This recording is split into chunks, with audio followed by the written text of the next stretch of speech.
Guys, eto na ang episode 5 na hinihintay nyo. Hello guys! Welcome back sa Biel's Motovlog.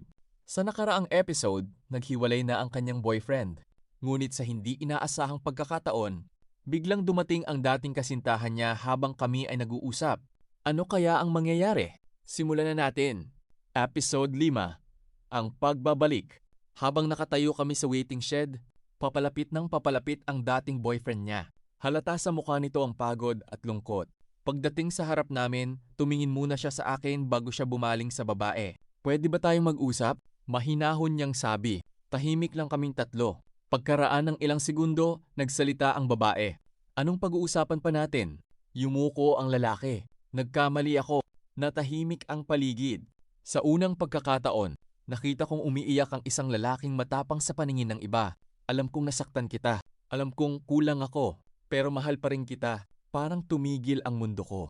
Hindi ko alam kung ano ang mararamdaman. Mahal ko siya. Pero alam kong may kasaysayan silang dalawa na hindi basta mabubura. Tumingin sa akin ang babae. Parang hinihintay niya kung ano ang magiging reaksyon ko. Ngumiti ako ng bahagya. At sinabi ko ang pinakamahirap na salita sa buhay ko. Makinig ka sa puso mo. Nagulat silang pareho. Hindi ko siya pinili para sa sarili kong kaligayahan. Pinili kong respetuhin ang desisyon niya. Pero habang paalis ako at paandar na ang motor ko, may narinig akong sigaw mula sa likod. Sandali! Paglingon ko, siya iyon. At ang mga sumunod niyang salita ang nagpabago ng lahat. Ano ang sinabi niya? Abangan sa episode 6. Kung excited na kayo sa episode 6, huwag kalimutang mag-like, comment, at subscribe. Ito ang Biel's Motovlog. Hanggang sa susunod na biyahe at kwentuhan.